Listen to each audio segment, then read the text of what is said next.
ओम जयंती मंगला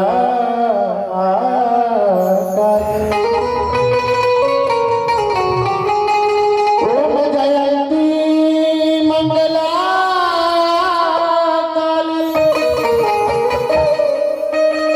भद्रकाली कपालिनी दुर्गे क्षमा शिवा धात्री स्वाहा स्वधा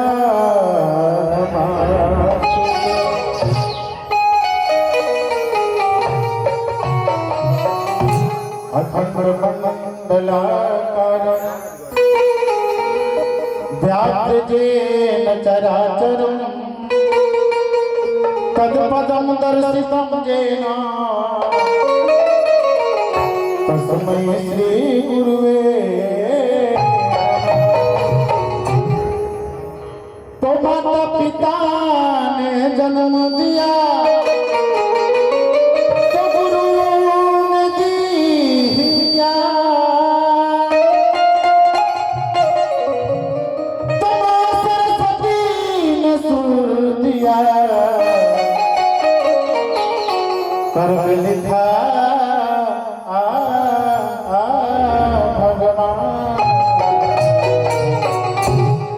प्रेम से बोलते सांचे दरबार की माता पिता की साउंड वाला भैया रहो साउंड में खूब दम बा हमारा जिंदगी में कभी खुशी तो कभी कम बा तनी वोल्टेज बढ़ावा लागत है कि वोल्टेज में कम बा वोल्टेज देखी तो चलिए आज बहुत खुशी के बाद आज हमने के जनेऊ के कार्यक्रम में आइल बानी का भैया लेकिन आइए वो छोट भाई के बदला ओकरा बाद आप सबके जैसे आगरा वैसा गाना होई कैसे गावेगा तो हम गावे भैया हो कि दिल के मरीज बानी जब बात कर गम के दिल के मरीज बानी जब बात कर गम के हरे देखा दिलावे जी भूल गई ना भैया इग्नोर करतानी हो बेवफा सनम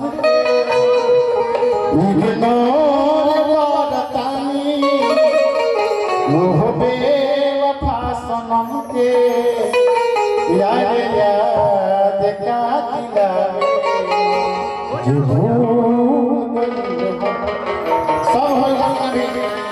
माहौल भक्ति की तो भक्ति हुई नृत्यांगना लोग भी आए बा और भोजपुरी जगत के बहुत अच्छी गायिका अंजलि अनमोल भी आए बड़ी सब समय देखिए समय बाद वेट करी बढ़िया बढ़िया गाना जी पूरा रात अपने बा का बात भैया लेकिन आई लड़का बोलावा तो कैसे करना भाव भैया हो प्रेम से बोलो तो साथ दरबार की अपने अपने माता पिता की माता पिता के नाम पर ताली बजानी चाहिए बाबू भाई का बुलाओ तो कौन भाव है इस सभा पीछे आजा मोहतरिया हो अरे सभा पीछे आजा मोहतरिया हो तने ताली छाजे कैसे कि भोलावा को हार करता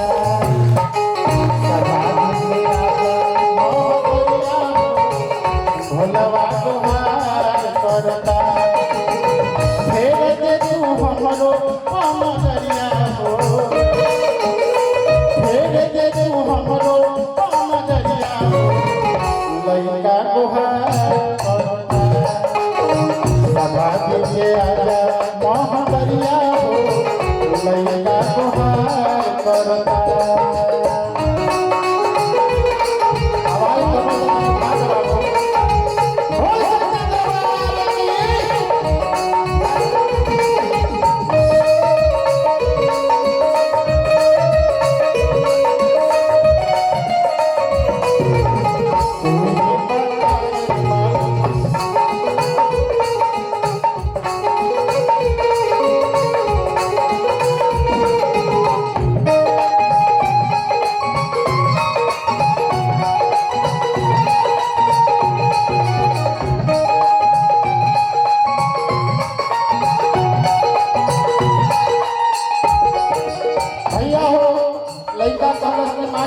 माई हो ना हमरा लगे सुरमा ना साज बा बैठल नवाज बा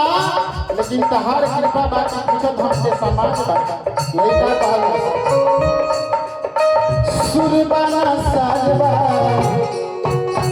बैठल आवाज बा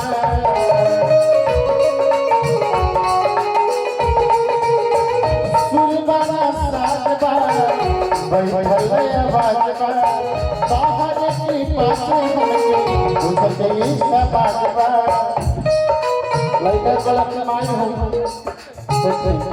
ना हमारे लगे सुर बा ना साज बा बैठल आवाज लेकिन तहार कृपा बा की खुद हमके समाज बा अंत में लइका कहलक भैया रखते तू हमर पचुनरिया हो रखते तू हमर पचुनरिया हो लइका सभा के आजा महतरिया हो भोलवा तोहार करता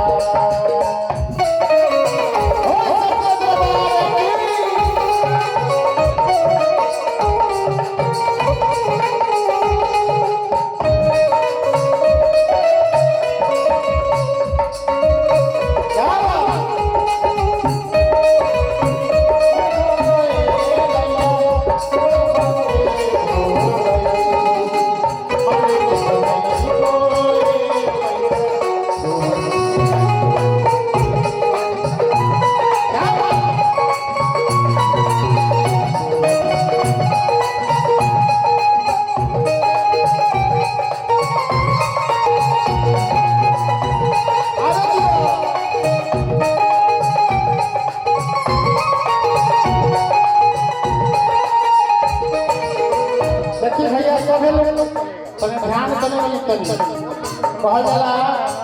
कि पहले के जमाना रहे ध्यान से संकट लोग के बैठल बा जब प्रोग्राम होता तो ध्यान से हट जाए पहले के जमाना रहे कि एक आदमी कमाए और 10 आदमी बैठल खाए सब धन हो रहा है ना जी पहले के जमाना रहे लोग कम पढ़ल लिखल रहे पहले के जमाना रहे कि लोग कम पढ़ल लिखल रहे लेकिन पता चले कि बाबा पर बाबा सब लोग साथ में रहे आज का जो लड़का एमए कॉलेज में कहे जाता कि पढ़ल मास्टर डिग्री ले लेगा बियाह करके आवत अलग हो जाता है तो खाली पढ़ला से जरूरी नहीं है कहना कि हमें निर्धर्म पे चलना सिखाती रोज रामायण अरे रामायण में पढ़ी ना लिखल गई बात ज्ञान है अपने पिताजी के बात कैसे मनोजी 14 साल खातिर वन में चल गए इतना तो ना पिताजी अपना सास के कैसे मानो लेकिन लड़का माई से कहता माइयों के माई हो जगला हो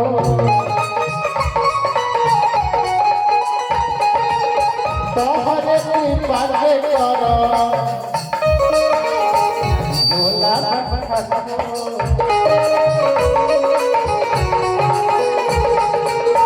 माइयों के माई हो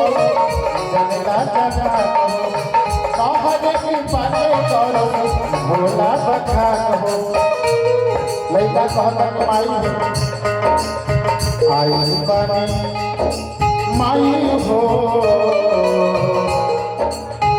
आई पानी गनी के भिखरिया हो देखिए अभी जितना लोग बैठल बा एक बार आग्रह बा के हाथ उठा ली पहले माई के दरबार में जेकर हाथ ऊपर ओकर किस्मत सबसे सुपर माई के दरबार में जेकर हाथ ऊपर ओकर किस्मत सबसे सुपर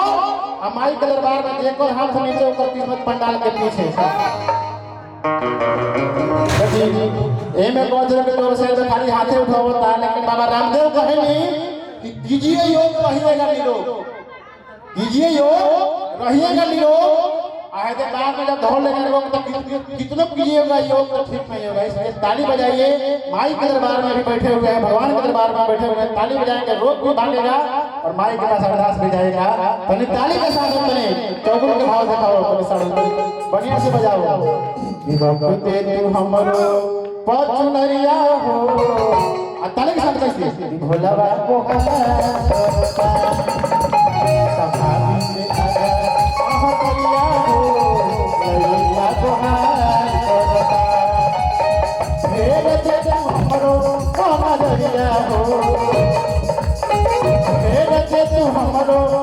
सावरिया हो लड़का गुहार करता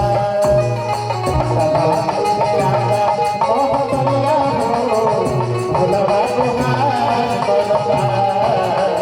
भोलवा गुहार करता भोलवा गुहार